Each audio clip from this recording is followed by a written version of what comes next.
Magandang gabi po, kababayan, Pilipinas, Na. at lahat ng mga kababayan natin sa buong Pilipinas mula Apari o Batanes hanggang Tawi-Tawi, ang pinakamalayo nating bayan galing dito papuntang South ay si Tangkay. Si Munol. Pero si Tangkay, narinig mo yan siguro, Tol, yung ang kausap ko pala ngayon, kasama ko, pakilala ko si Mr. Leo Cruzate. So, yung si Tangkay pinakamalayo na south. Actually, mahina yung internet signal doon. Dapat meron kang Starlink doon para makapagbenta ka ng mga isda. Na doon mga press na isda sa Sitangkay o sa Simunol. Kaya doon nanggaling ang kanta sa mga tausog ng mga tribo natin. Kaya doon nanggaling ang kanta ng Sitangkay Baliling Pasibot. Yan, baliling na kanta ng mga tausog. So anyway, ang pag-usapan namin mga suki ko na taga-pakinig, mag-analyze kami ng matalino kong ka-guest ngayon na si Mr. Leo Cruzate patungkol sa pag-ikot-ikot ng lahat ng mga nangyayari matapos mag-anunsyo si Sara na tatakbo siyang presidente. At pag-usapan namin kung ano ito. Siyempre, aming opinion ito. Pwede kayo mag-opinion, babasahin kong opinion ninyo. Sige, simulan na tayo. So, mga kaibigan, bago ko bago namin pag-usapan, magbigay lang muna ako ng konteksto. Si Sara, nung isang araw ay nag-anunsyo na tatakbo na siya ng presidente. Sa pag-anunsyo niya na yun, ay iyon din ng araw na yun na naisampa ang pang-apat na impeachment laban sa kanya. So ano ba yung impeachment? Ang impeachment na natatag, impeachment case hindi impeachment case. So ang reklamong impeachment, Tagalogin na lang natin, ay naglalayon na patanggalin siya sa pwesto bilang vice president. Kung malalaman sa bandang huli pagkatapos ng paglilitis na siya ay guilty sa mga akusasyon laban sa kanya. So yung pang-apat na reklamong impeachment na sinampa sa kanya ay kaparehas din halos ng tatlong naunang impeachment na laban sa kanya. Yung tatlong nauna ay sinampa una ni Trillanes ang isa na grupo niya. Pangalawa, yung sinampa ng grupo ng mga makabayan. Number 3, yung sinampa ng grupo naman ni Lila de Lima saka mga akbayan. So itong grupo na inendorso ni Congressman Atras Abante. Atras Abante, si Benny Abante na yun yung congressman na nanalo kahit hindi nanalo sa District 6. Ang nanalo dyan si Joey Oy. Pero hanggang ngayon, nakikita ko lang, hindi pa nag-decision yung Supreme Court sa kaso nilang dalawa kung sino ba talaga dapat upo. Ang isang nag-endorso dyan ay si Paulo, yung matabang lalaki na taga La Union na congressman. Paulo Ortega. Ngayon, tinatawag ko siya, naggahaman siya kasi mataba siya marami siyang kinakain. Pasensya na, Paulo. Ganun talaga, magpapayat ka para hindi na kita babanata na gahaman ka sa pera. Isa ito si Paulo Ortega, kung malalaman nyo. Isa ito sa subject o topic ni ng kababayan mo, si Panfilo Lacson, nang nag-privilege speech siya. No, pinakita niya yung grabing proyekto ng mga mahigit 10 billion na nandun sa La Union. Tapos napunta yan sa Silver Wolves. Yung Silver Wolves naman, yun po, ito yung mga magkakapatid na Edvic Yap at saka Eric Yap sa Benguet. Ngayon, itong si Eric Yap at saka si Edvic Yap, sila yung bumuo, sila yung tatay-tatay o pundasyon ng tinatawag na party list na ACT-CIS. Yung ACT-CIS ay binili nila yan mula kay yung Samuel Pagdilaw. Si Samuel Pagdilaw ang dating ulo ng ng ACT-CIS. Naalala ko mga, di ba nanalo pa si Samuel Pagdilaw, naging congressman pa. So ngayon, binenta niya sa kanila ni Edvic Yap at ni Eric Yap At dinala nila si Tulfo, yung mga Tulfo. Kaya naging congressman dyan yung asawa ni Rapi Tulfo na si Jocelyn Poa Tulfo na taga Isabela. At yung anak niya na yung matabang lalaki rin, gahaman din, si Ralph Pindil Tulfo.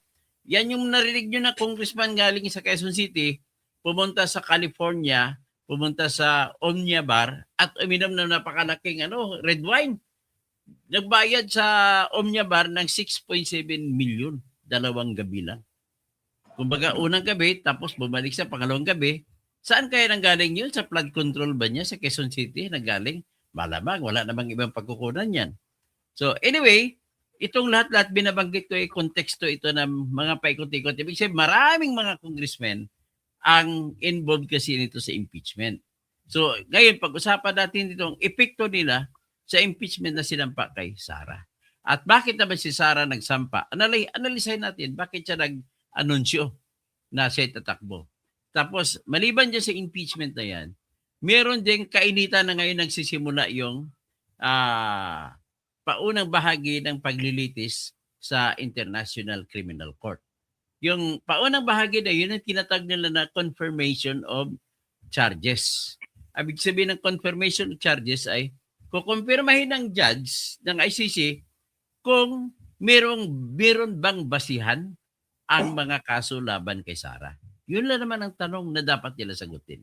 So magdedepende yan sa kung anong ebidensya na ipipresenta ng Prosecutor's Office ng International Criminal Court. So hanggang ngayon, pare-pareha itong bulag, hindi natin alam kung anong mga ebidensya nila, pero nabasa ko yun sa website nila. Ang problema ko lang, pag binasa ko lahat ng papel nila, may tinatag na redacted. Hindi binabanggit ko ano yung mga ebidensya. Redacted.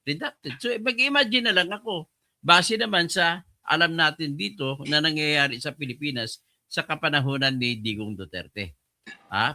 Noong nangyari niyan, siyempre maraming namatay, di ba?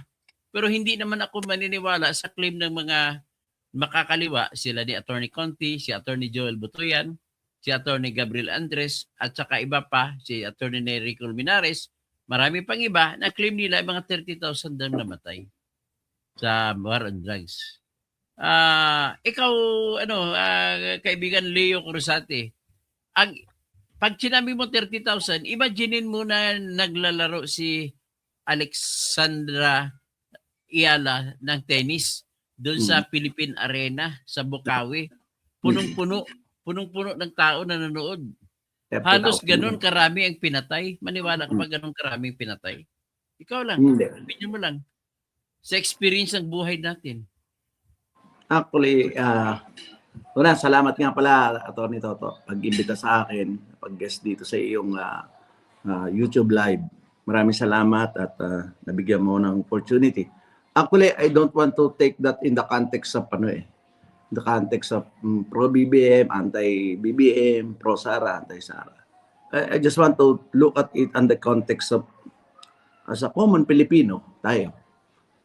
Doon muna tayo sa topic kay former President PRRD. Sige. Kasi nga, that is a crime against humanity. Sinabing yung mga former president, former leader ng ibang bansa na nahabla na the same offense, crime against humanity. Those are the leader ng mga bansa na talaga marami namatay. Let's take it as a genocide talaga. War na maraming namatay. Like ethnic cleansing, yung mga labanan ng mga tribo na marami talaga namatay. Ipakalanan natin kay Hitler, 6 na milyon na Jews. Kay Hitler. Kay Pol Pot sa Cambodia, milyon din. Yun ang killing fields ng galing. Kay Mao Zedong, 6 na milyon na Chinese din pinatay niya. Yung mga kumukontra sa communism. Kaya nga, yan ang dahilan kung bakit maraming Chinese sa Pilipinas. Yun po yung mga tumakas sa panahon na yun, papunta sa Pilipinas. At mga Pilipino na rin sila ngayon. At marami din nung namatay komunismo din, tatawagin komunismo sa Vietnam, napakaraming Vietnamese pumunta sa atin. Marami ding pinatay roon. So, pero wala silang natukoy kung sinong leader. So, kung ikumpara mo, yung namatay sa mga kinikwento ko ng mga tao, ikumpara mo kay Digong, kahit sabihin natin 5,000 nire-report ng pulis. Mm. Kung numero lang, napakalayo ng paghahambing. Mm. Pero bakit parang ang tingin na napakasama ng tingin? Oo. Alam mo naman, Tony, maraming kokontra diyan sa atin. Kasi una-una, may yung mga in the political arena, pag opposition ka, didiin mo talaga. Si Tatay Digo, maraming pinatay. But that time, alam naman natin na lahat, huwag na natin sabihin na ang taong bayan, lahat tayo pwedeng gumamit ng ang taong bayan. Kasi lagi sinasabi nung iba, lalo na yung mga grupo na makakaliwa, ang taong bayan, ganito sinasabi. But marami rin nagsasabi na peaceful yung panahon na yun. Dahil yung ating republika, masyado na tayong after ng martial law, masyado tayong naging relax sa ating yung kalayaan natin. Kaya lahat na abuso hanggang sa time ng presidency ni President Pinoy. Maganda rin naman nagawa. Pero masyado na abuso. Marami na tao talagang kumalat na gumagamit ng drugs. And yung panahon na yon ni President Digong, ni President Duterte, yun yung nararapat na gawin eh. Kahit sinong presidente na sumunod after ng proliferation ng drugs talaga sa ating bansa. Kumbaga, nakikita mo ang drugs nabibili na nga sa tindahan sa mga iski-iski. Lahat na lang, mabibilang mo yung hindi gumagamit at nagbebenta ng droga. Talaga, pag dumingin ka kaliwat kanan, kabi-kabila krimen, kabi-kabila ang bentahan, kabi-kabila ultimong level ng ating mga tabi-tabi sa ating mga mga nanunungkulan sa gobyerno at saka yung ating tagapagpatubad ng batas. Ang dami nung nahuhuli na mga alagad ng tabi-tabi sa PNP natin involved diyan. And that time ng presidency ni President Duterte, yun yung nararapat na gawin. Kaya sabi ni President Duterte, in fairness to him, ito'y pagpapatupad lang ng tungkulin in the context of performing their duty as police. Naging talamak na parang pinasama natin na nanlaban kaya namatay. Anong gagawin mo? Kung ang pulis na nalalagay sa alangan, anong gagawin ng mga pulis? Siyempre, lalaban. Nalagang yung mga nasa ganyan palaban talaga. Kaya dumami. And besides, ihabol ko lang. Ang daming namatay noon na namatay na ibinintang na lang diyan sa war on drugs. Dami namatay. Marami din ang pinatay na binintang na lang sa kung saan. Binintang na lang. So anyway, whatever it was, hindi natin maitatanggi na tumahimik ang bayan. That was the time na pwede kang maglakad sa gabi na hindi ka natatakot. Tama. Pwede kang anak mong babae, pwede maglakad na hindi nare-rape. At panahon na yon labang natatakot ang mga drogista sa pulis. Pero sa ngayon, marami ang nagreklamo sa akin, sa Metro Manila lalo. Mas marami sa Metro Manila. Na lang, abutan na lang, tama sinabi mo, abutan. Ngayon, iba pa, ayoko nang sirain yung mga negosyo ng yung mga rider na papag-grab. Oo. Kaya ang mga Grab naman, mga Grab drivers, advice ko po sa inyo, ibubok ninyo. Ipasok sa book kasi maraming ibang hindi pinapasok sa book para makasingil na mas malaki. I-book na lang ninyo, bahala, maliit-liit ang kita. Sigurado kayo kapag nahuli kayo ng pulis na yung karga nyo pala i-deliver nyo ay may shabu o whatever. Ang pangdepensa ninyo yung booking. Yan ang pangdepensa ninyo. So ngayon, ang question na lang talaga dito is una, it's a question na andyan. Kumbaga, kung ako tanungin mo, sinakripisyo na lang ni Duterte ang kanyang sarili, makulong man siya o hindi, mabitay o hindi. Pero nagdesisyon siya na ganun ang pulisiya na tatahakin niya.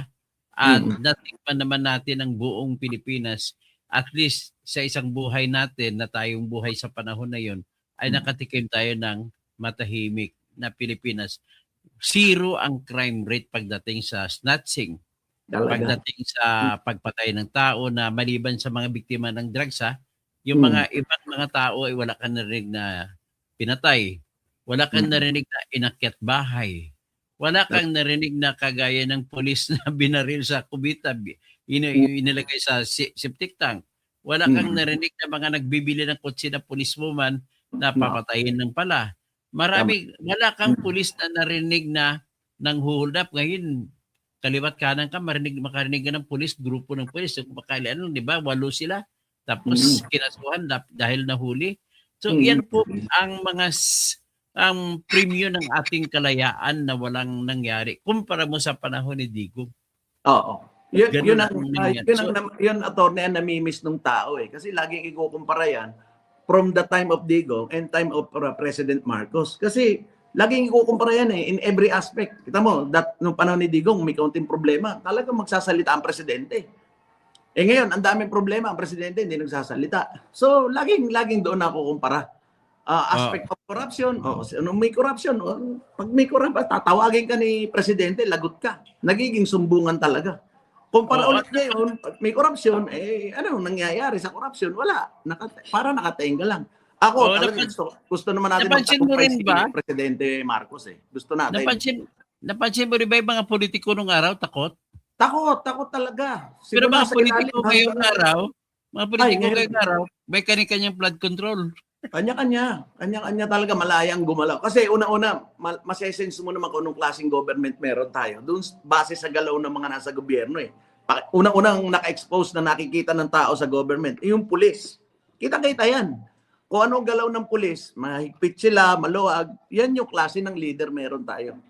Kukumpara na naman ulit yan kay Presidente Duterte versus kay President Marcos. Laging nung issue, counting issue lang nung kay Digong, tatawagin ka talaga. They will call the attention. At magsasalita si Digong, mapahiya ka dyan kung sino ka mang government official ka. Ngayon, ang daming napapahiya. Walang statement ang president. Kaya doon ako kumpara.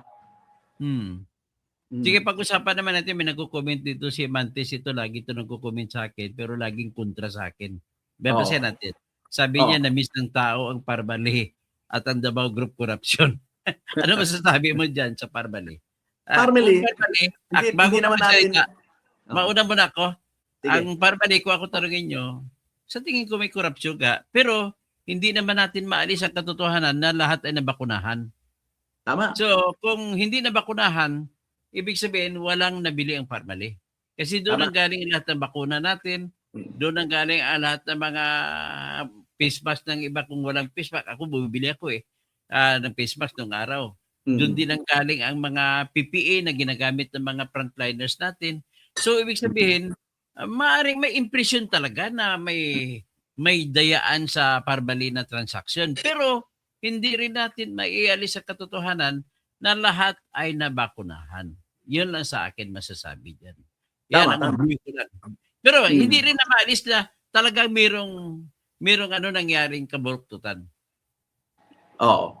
Tapos, ang isa pa pala, Leo, ang kabuang halaga ng Parmali ay 12 billion lamang, nadagdagan ng 2 billion nung transaction kay Saldico na 2 billion na PPE na ginawa niya. So yan, 14 billion. So ikumpara mo sa trillion na nawala sa atin ngayon.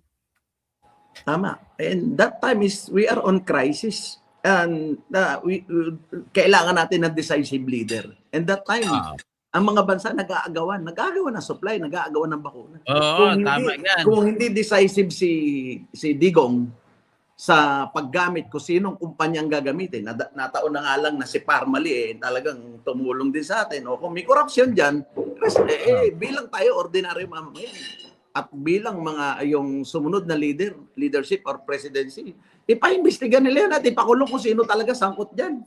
Hindi naman tayo kontra dyan eh. Kaya that time nung sinabi nila, na-aresto na si Tatay Digong, doon ako sabi, para kung hindi ako pabor dito. Pabor ako asuntuhin natin na si Digong dito sa Pilipinas, hindi ipadala sa Hague. Sige, gusto kong ipaliwanag sa mga nakikinig sa atin. Bakit ako, kapag parehas kami ni Calio Cruzate, ganon din ang kaisipan ngayon ni Bam Aquino.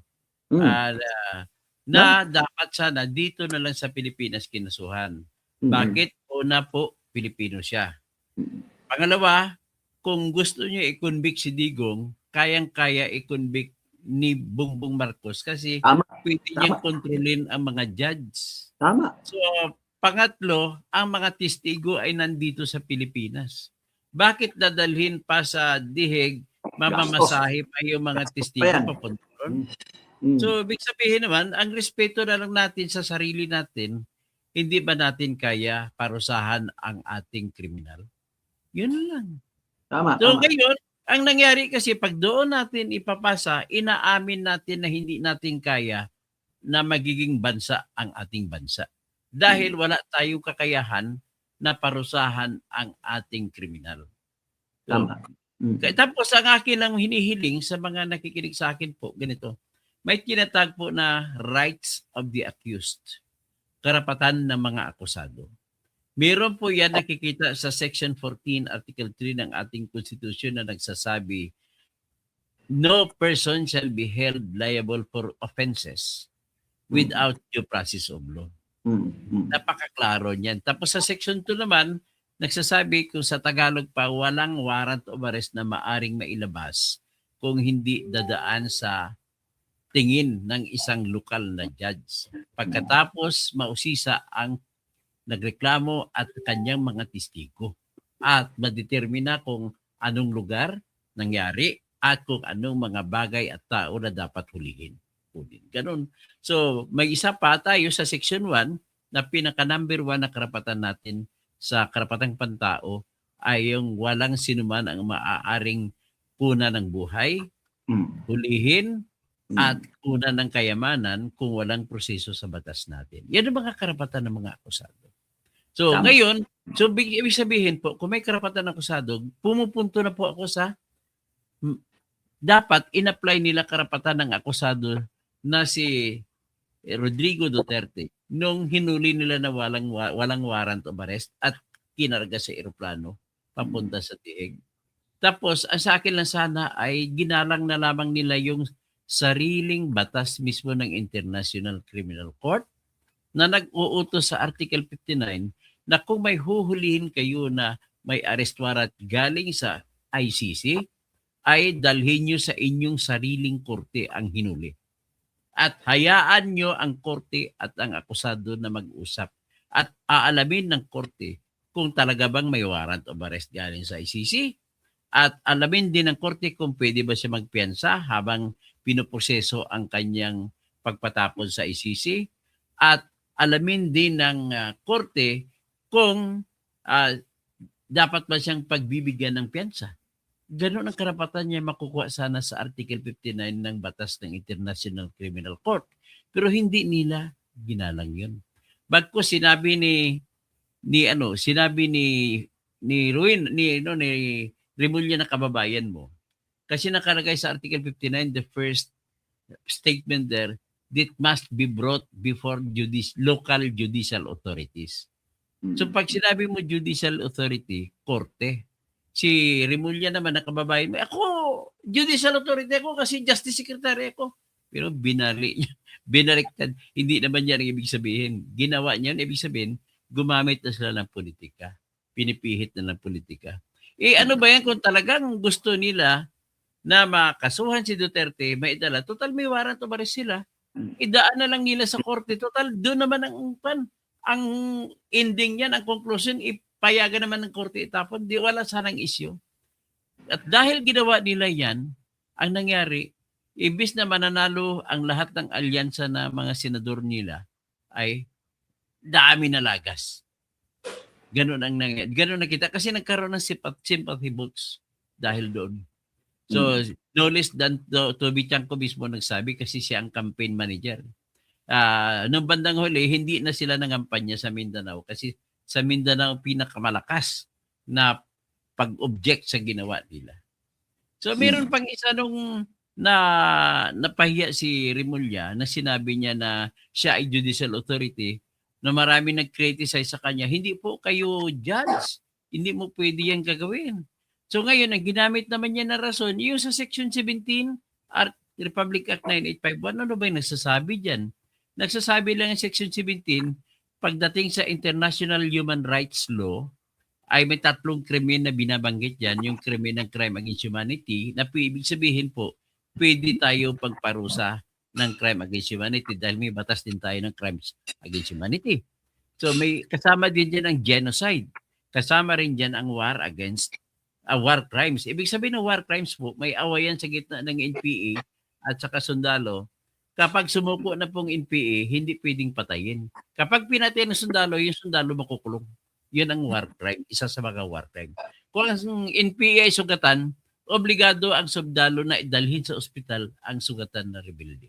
Ganun po yun ang war crimes. So, ibig sabihin, having said this, ay nagsasabi ang Article 17, iyan ang mga pwedeng ililitis sa ating regional trial court. Tapos, pero kung may kaso naman ang isa sa ating subject matter, halimbawa, may foreigner dito sa Pilipinas, may kaso pala siya, nandun siya sa ICC, may kaso na rin siya doon. Sa ganung sitwasyon, pwedeng magparaya o ipabaya na lang ng Pilipinas ang kaso doon sa ibang bansa o sa isang tribunal. At kung ganun man, pwedeng isuko ng Pilipinas. Pero sa salitang isuko, may salitang pwedeng isuko. Kung sa English pa, may surrender. Ibig sabihin na pwede, may choice. May pagpipilian ka. Ano ba, isuko mo ba o hindi?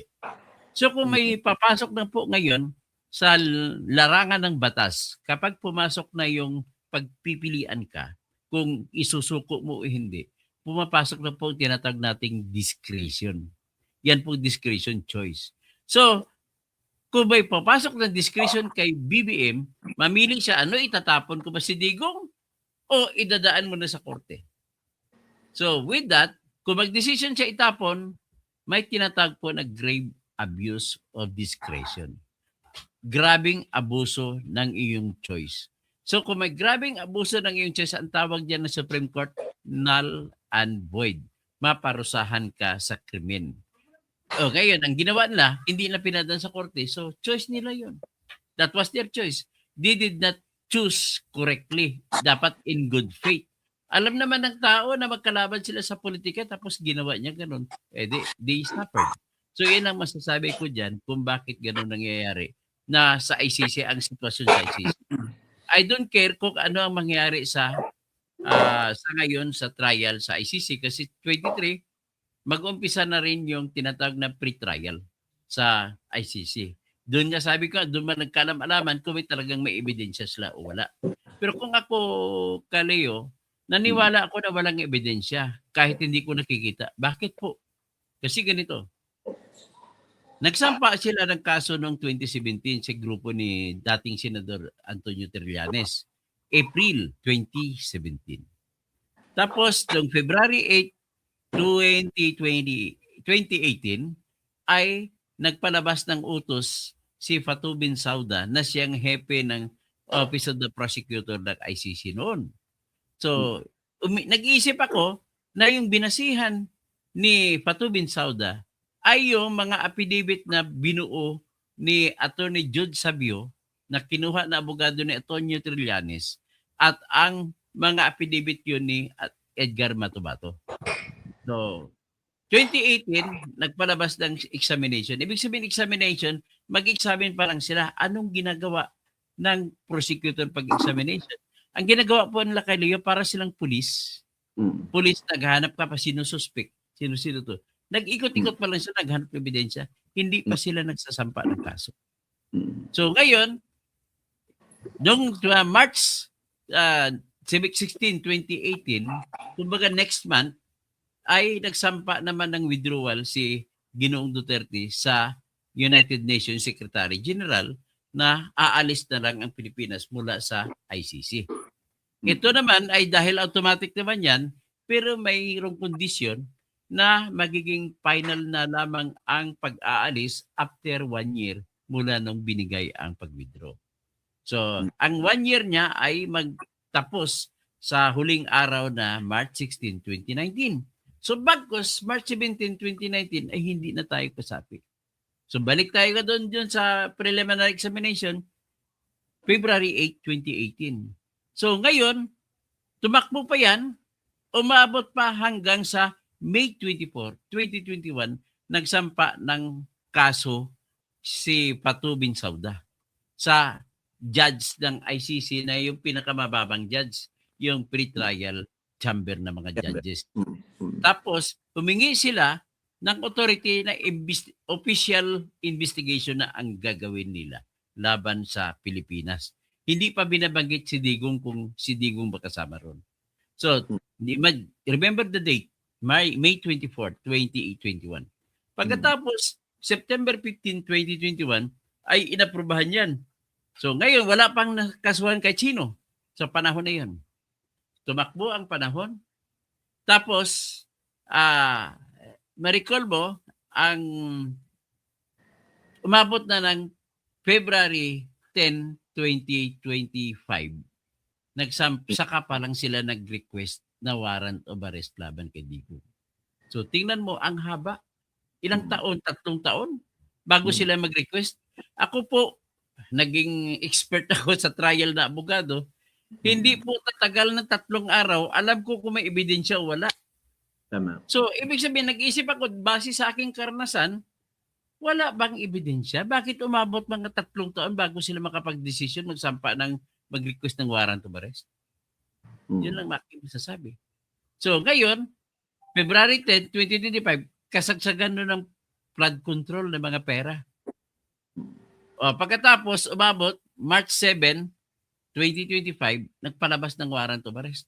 Kasagsagan ng pera. Tapos kung maalala nyo, yung dineliver ni Trigib Olaybar na 8 billion na kinarga, sabi ni Ping Lacson, kinarga sa armored car at ipinasok sa Diamond Hotel at kinuha naman ni Adrian Bersamin na gamit naman ng hiwalay na nagdala din siya ng hiwalay na armored car. Nagpalitan ng armored car. Ando na dinala at dineliver kay BBM. So, naniwala ako na totoo dahil nag-execute ng affidavit si Adrian Bersamin. At nag-video din siya kagaya kay Saldico. Dinitalye niya kung anong lahat. At siya ay inamin na bagman siya ni BBM. So, yun ang paniniwala ko talaga. Wala naman ibang dahilan para magsalita si Adrian Bersamin. Kasi may bit-bit pa daw siya. May affidavit. Pinakita screenshot ng cellphone na palitan nila ng message ni BBM. So, yan po ang sitwasyon. So, ngayon, naniniwala ko, binabagit ko ito, bakit? Kailan dineliver? March 24, 2025. Kailan inaresto si Digong? March 11, 2025. Kaya tanong ko, may connection ba yun yung pera ng 8 billion doon sa pag-aresto? Yan ang tanong doon. So, anyway, nandiyan na yan. Diretso na tayo ngayon kay Sara. Nasa sitwasyon na tayo ngayon na in the meantime, binasura ng tuluyan ng Supreme Court ang na mga last year na mga impeachment sinampas laban sa kanya. Pero kung ikumpara mo yung mga impeachment na reklamo na sinampas sa kanya noong February 5, 2025 at saka in December 22, 4 and 19, 2024 ay pareho ang laman kaysa bagong impeachment na sinampas nila. In other words, recycled. Ang nagdagdag lang doon ay yung kay Madriaga Kuno na sinabi. So, based on these facts, at nung araw na sinampa yung isang huling pang-apat na reklamo, ay nagdeklara si Sara na tatakbo siya. O ito ngayon pag-usapan natin. Ikaw nga magbigay mo na kung ano ang assessment mo sa tingin mo sa resulta at mga pangyayari na immediately nangyari matapos siya magproklama na tatakbo siya. Kasi una, mamonitor mo kung namonitor mo sa mga worldwide, international na mga news coverage, balitang-balita. Kumbaga, na-conquer ni Sara nung araw na yun ang internet. Breaking the internet. At siya ang pinaka-trending. O sige, ikaw naman muna ngayon mag-una kung anong nakikita mo sa sitwasyon niya pagsalita niya, pag-announce na siya tatakbong presidente. Oo, tama. Engineer Toto. Trending talaga yan kasi una-una, marami naman nagsasabi mga politiko at saka mga commentator at saka mga intellects natin, maraming mga abogado rin nagsasabi, good timing. Even the opposition, they're saying, good timing Sa iyo, good timing sa opinion mo. Ako, opinion ko, good timing din eh. Good timing kasi kumbaga the game move of the grandmaster ika nga tawag nila eh. Oo, para sa chess ni Vice President is a grandmaster move eh. Pero take note nagdeklara siya not using the seal of the Vice President. He is citizen Sara Duterte nung nag-file siya ng candidate. Tama, napansin mo yun. Hindi ko napansin yun pero flag lang na talaga no? Flag lang. Wala. Citizen na Sara Duterte yon nung sinabi niyang lalaban ako. Kaya ako naman kasi marami akong group na kasali buong mundo, yung mga grupo ng pro BBM, pro Sara, nandoon ako magkabilang grupo. Pinakikinggan ko yung para maging fair ako doon sa lahat. Kumbaga naririnig ko sa kanila, naririnig ko sa kabila. Pares kong tinitimbang. And even the mga opposition niya, sinasabi na siyempre bibigyan nila ng bias comment, ganito ganyan, mamumuliti ka lang yan si Sara, kaya yan nag-file agad kasi may iipit sa impeachment yan. But tayo, yung mga karaniwang mga in the aspect of politics, titingnan mo ulit. Good timing yun kasi una-una, kailangan nating makita talaga sino yung mga susunod na lalaban at ano yung mga plataforma nila. Para yung mga demolition job nila magkabila, matimbang ng tao. Kasi pare-pare siya may demolition job Even the admin. And this time, hindi natin makita sino ba yung opposition talaga. Si VP Sara, in fairness to him, hindi naman siya na-formang opposition Kumbaga, kahit na siya medyo merong disgusto kay President, hindi naman siya na-position na opposition talaga. Unlike yung mga makakaliwa na grupo talaga ng opposition, na hindi naman talaga sila pumopormang opposition. Kaya yung tao, walang matakbuhan. Wala talaga, hindi natin alam kung saan tayo susuling Kanino ka magsusumbong pag minakikita ka mali So, ang tendency ng mga tao, talagang ngayon, tumakbo yan kay Sara. And this time, as early as 2 years before election, yung mga local leader pababa, talagang magpupwestuhan yan.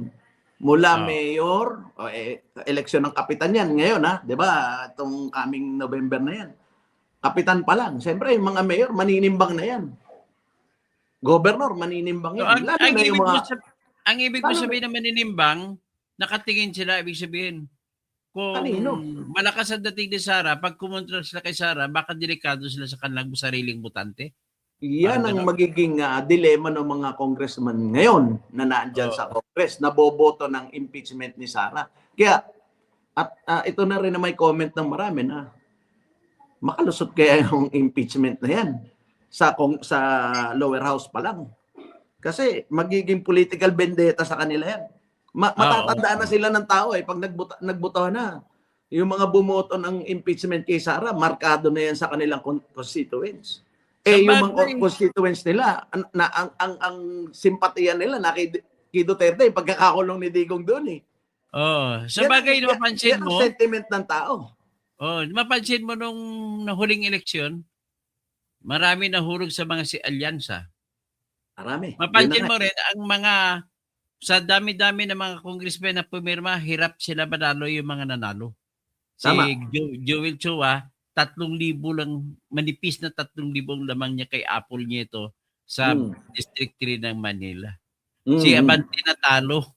Nanalo lang dahil sa pihit-pihit. Marami pa iba. Si Dan Fernandez. Si Dan Fernandez. Prime siya, head ng yan.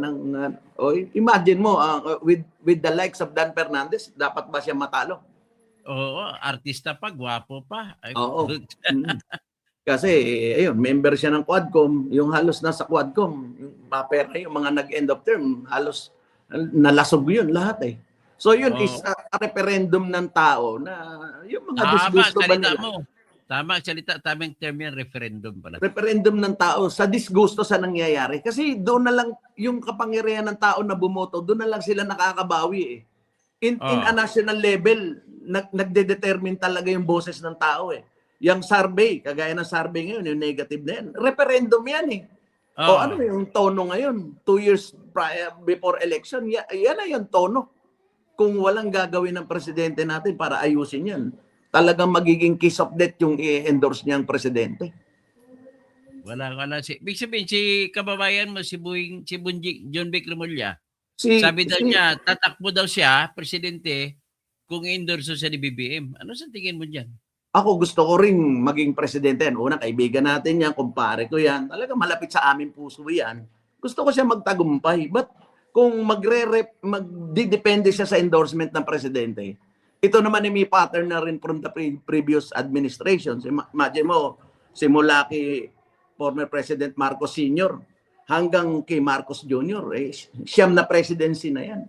Lahat, kung aaralin mo yung transition nila, pag ang tao may disgusto dun sa mga former president, talagang hindi mananalo yung endorso nila. Pero may nangyaring dalawa lang from Marcos to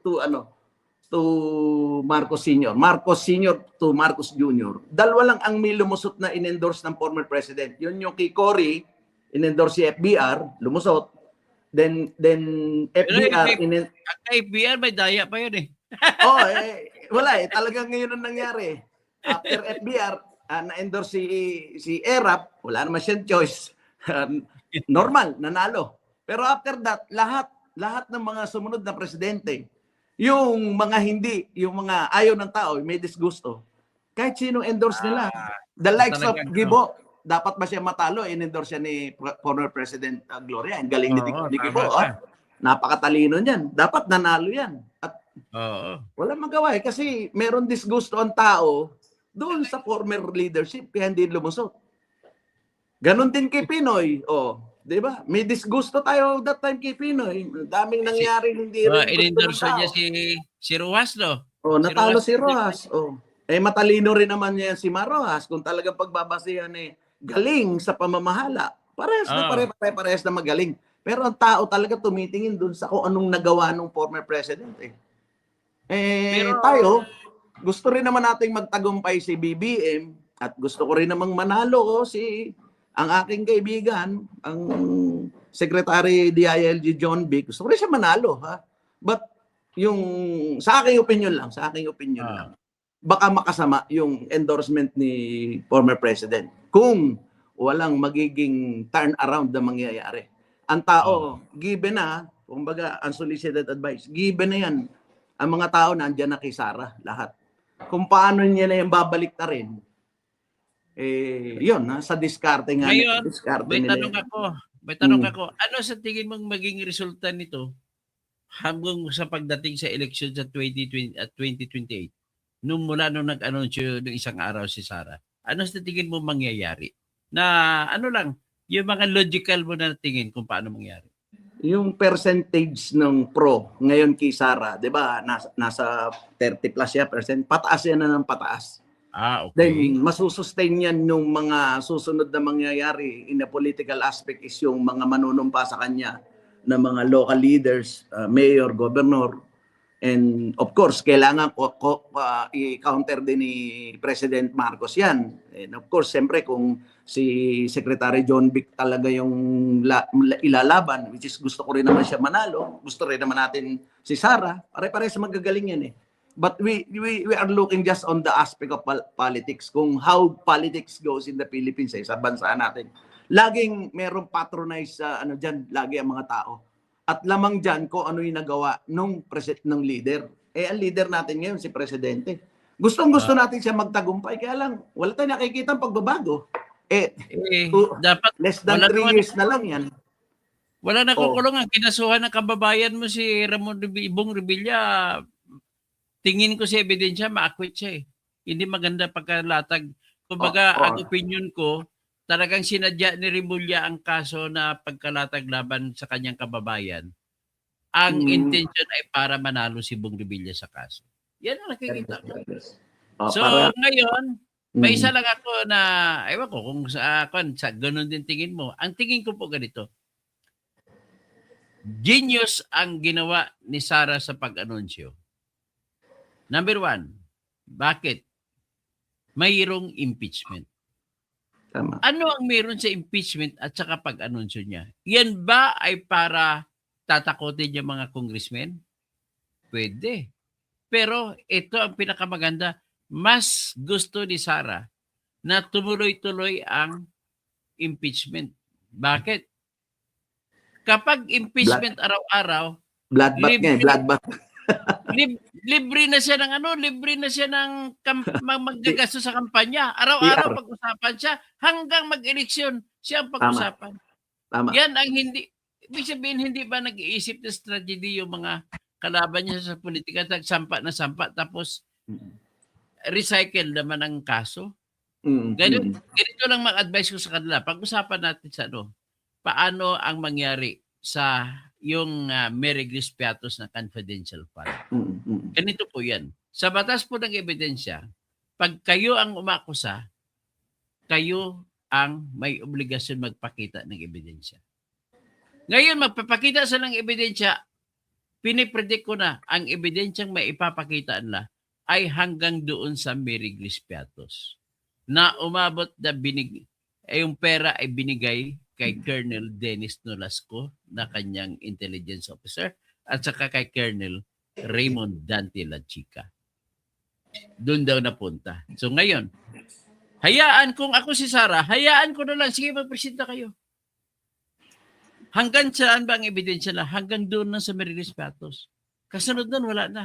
So pagkatapos doon, tatanungin, nang napunta kay Meriglis Piatos, hahanapin namin ngayon, nasaan magtatanong ang judge ng mga senador?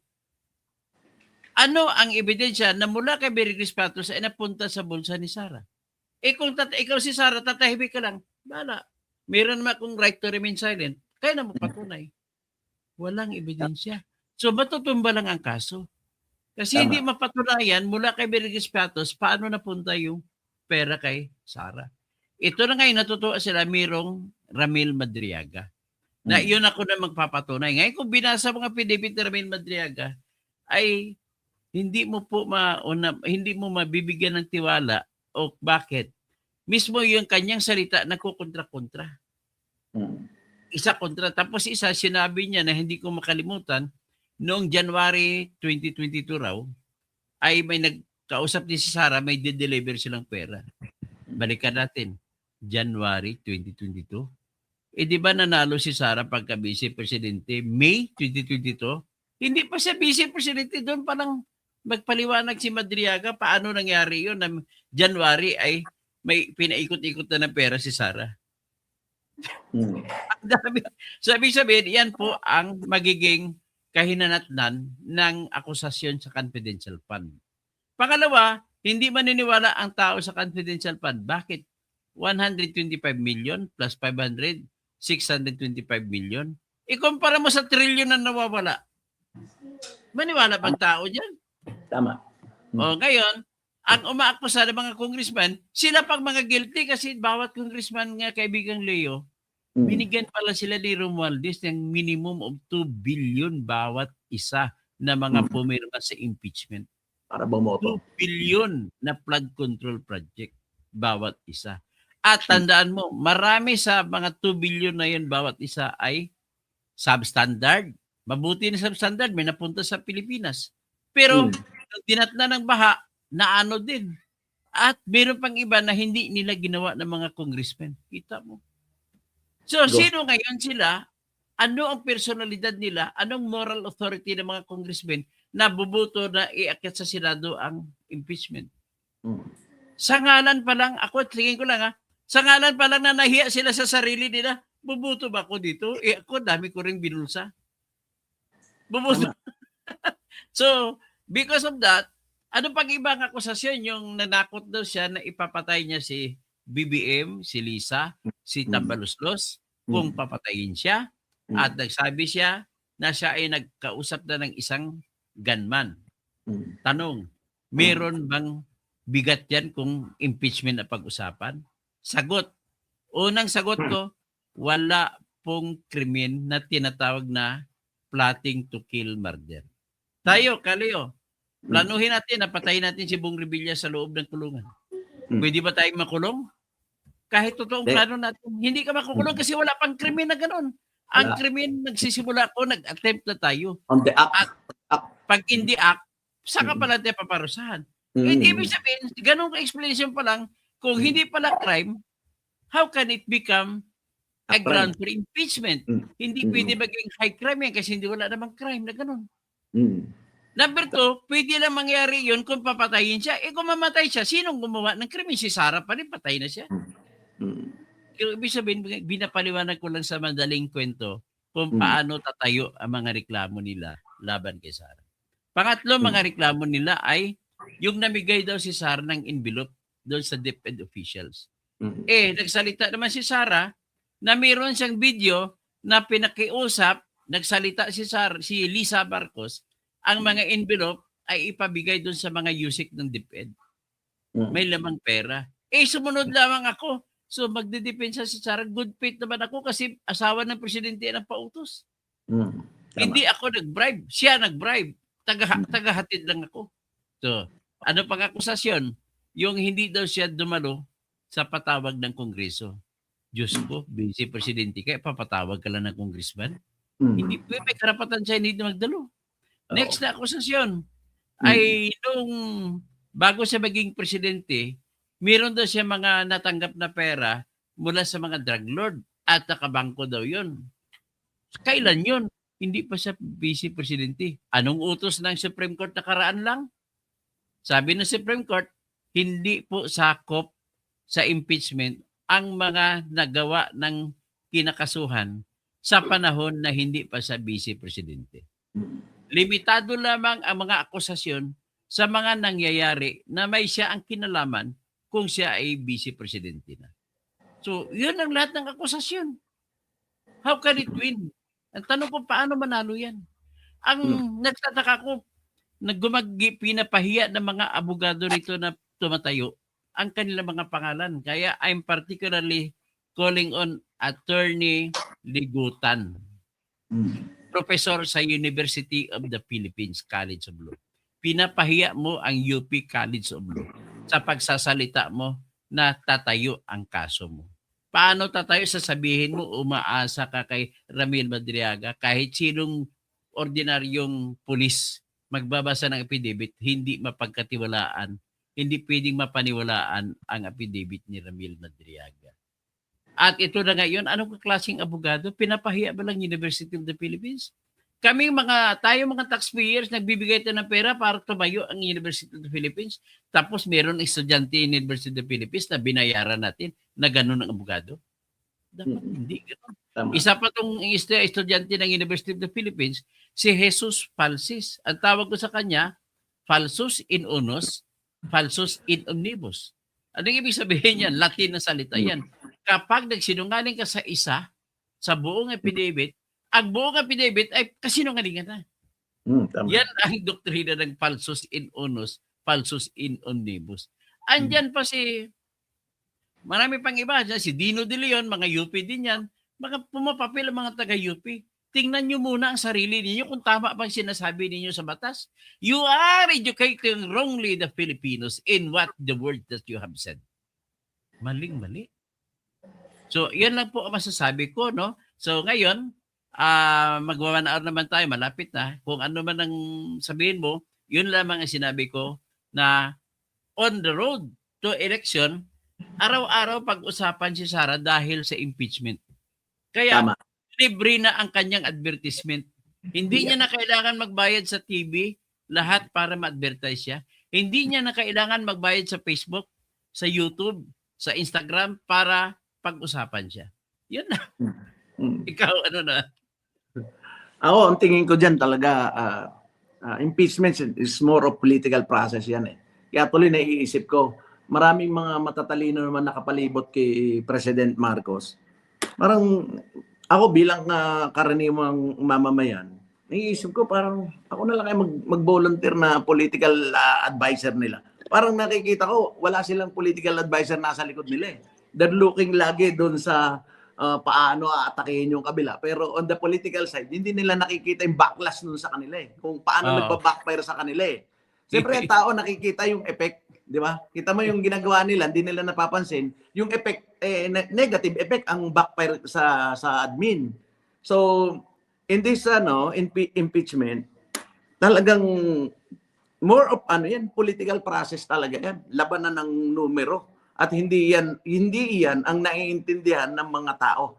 Kaya whatever ang maging resulta na impeachment, pabor man yan kay Vice President Sara or hindi pabor, ang nakikita ng karaniwang tao is ano bang issue ngayon? Marami nawawalang pera. Magkano? O magkano ba yung hinahabol natin kay Sara?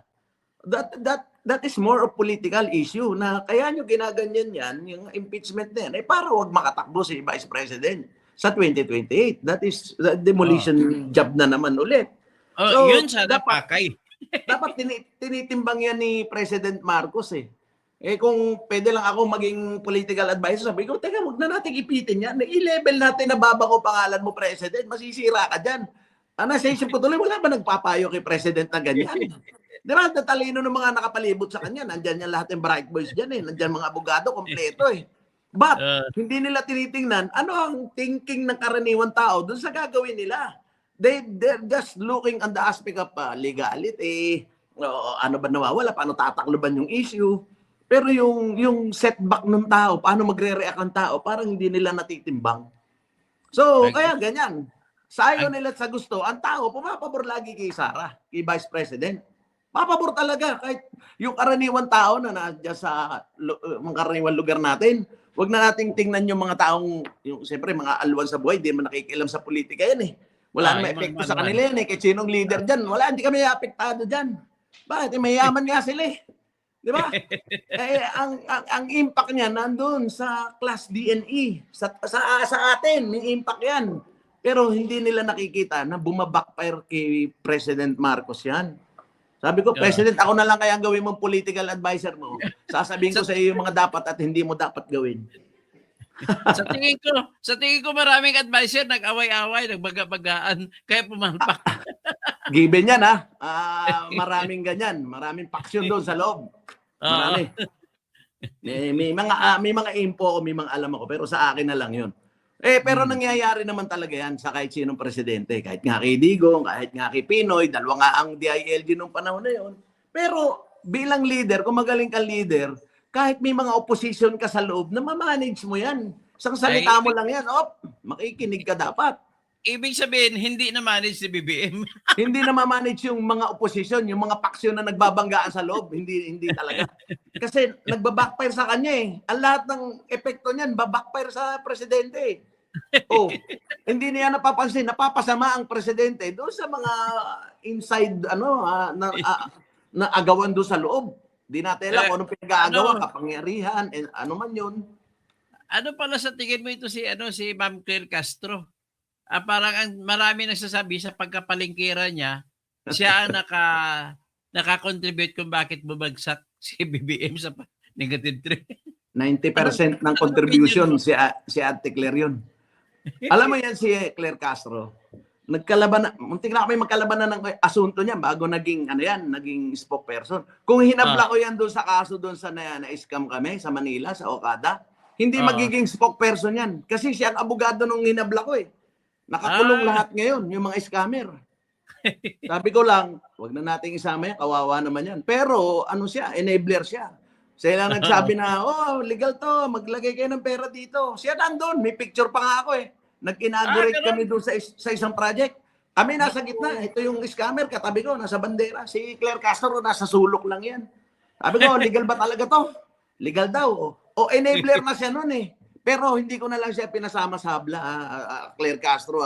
Pag naalala mo yung kaso ni Grace Castro, nakakulong yung mga scammer yan. At ang number one naman na tumulong sa akin, in fairness, kay Kuya Boying, kay Ombudsman Remulla, tinulungan niya talaga na ma-process at ma-expedite yung kaso. Yun, nakakulong yung mga scammer. Marami na luko eh. Dami na luko nilang tao eh. Sige, pag-final na tayo. Malapit. Sige, magbuhakan. Ikaw muna mauna. Pasalamat sa mga nakikinig. Ayun. Una-una, salamat sa page mo. Marami pa tayong dapat itakil. Ako talaga, ayoko mag-comment. Di ako sanay sa ganito ang video eh. Kaya lang, simula nung nakulong si Digong, sumabog yung aking pakiramdam. Sabi ko, matanda na to, hindi na dapat to ginagawa ng ganito. Kaya ako, tumulong ako on my own little way para sa kandidatura ni President Marcos. Gusto ko talaga magtagumpay siya. Imagine, 40 years na ang lumipas simula nung ako ay bumoto. 1986 yung una kong bumoto ako eh. Ganun? Okay, 1986 at ibinoto ko yung Marcos pa rin. Yung tatay talaga. Marcos kami nun. Siyam na presidenteng lumipas. Lahat naman din ng ating mga mambabatas, mga leader ng bansa natin, yan naman ay nakakarating ng iba't ibang bansa. Nakikita naman nila kung gaano kaunlad yung mga karating bansa natin. Huwag na natin ikumpara sa Japan, sa China, sa Singapore. Huwag na doon eh. Dito na lang sa malalapit natin, yung Malaysia, Indonesia, Vietnam, yung maliliit na bansa na karating natin sa Asia, talagang tayo na pag-iiwanan na nakakaawa ng Pilipinas. Tapos may problema tayong ganito internally. Hindi tayo makaisod, hindi tayo makabuelo. Ako bilang karaniwang mamamayan, nakikita ko na tama yung buwelo ni Digong eh. Tama na talaga.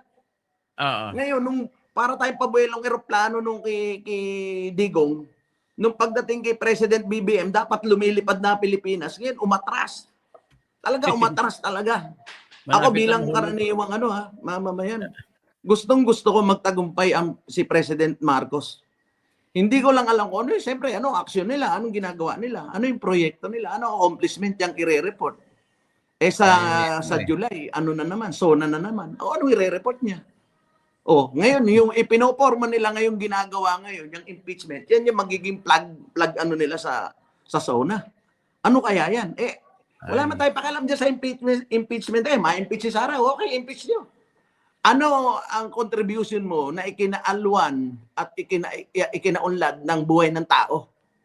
Ano yung nakadagdag sa tao na ano sila nung dati, ano sila ngayon? Simula nung 2022. Wala nadadagdag, nababawasan pa. Ang Sabagay. aking sentiment, kaya ako nagsasalita, salamat Engineer Toto, attorney, na ako'y naimbita mo, talagang pumuputok na rin ang aking dibdib eh. Hindi ko ayaw ko naman mag-vlog, hindi ko naman linya mag-vlog. Hindi, wala akong ano dyan sa pag-vlog. Kaya sabi ko, attorney, pwede ba ako mag-comment dyan sa ano mo, sa live mo para ma-discuss naman natin itong mga issue na to. Yung impeachment. Sa susunod pala, attorney, gusto ko topic natin yung anti-dynasty bill. Diyan pa ako gigil na gigil na niluluto lang nila. Sige. It's like, ang anti-dynasty bill, the way I see, is like an hammer na ipupukpok nila sa ulo nila. Sige. But, nilagyan nila ng mga safety net, nakakainis. Sige, Nakakainis. bukas. Yung version Bukas, ni Congressman Sandro at version itong mga dapat pala tanong public hearing, umattend tayo eh. Para nasabi natin, teka, isa lang national position, isa lang local, dapat ganyan. Isang term lang kayo, tapos na. Bukas, the same time, usap tayo Sige. na ihanda mo yung mga topic mo pag ibanggitin natin sa Dynasty.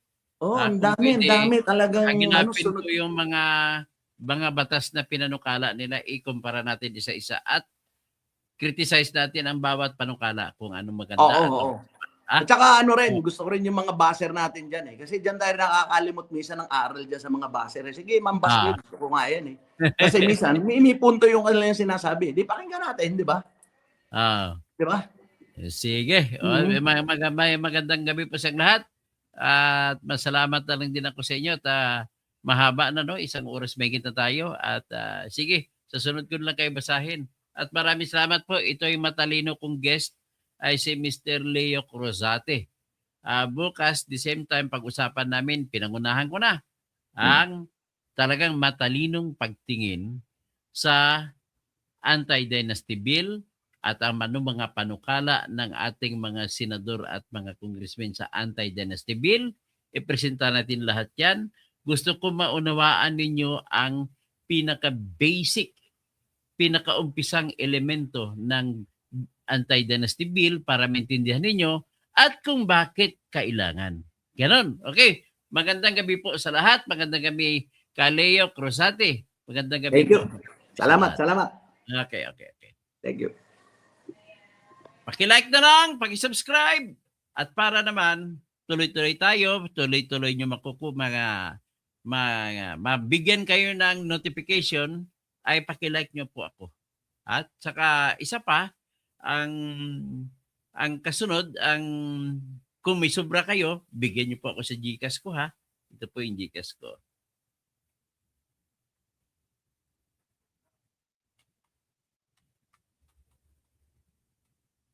Okay, kasi video ko.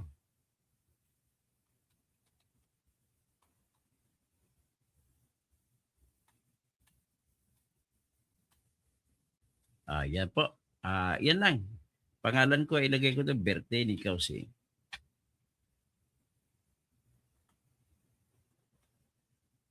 At saka, kung pwede makiusap, kung sinong gusto Kung hindi pa nakasubscribe, paki-subscribe naman para dadami tayo.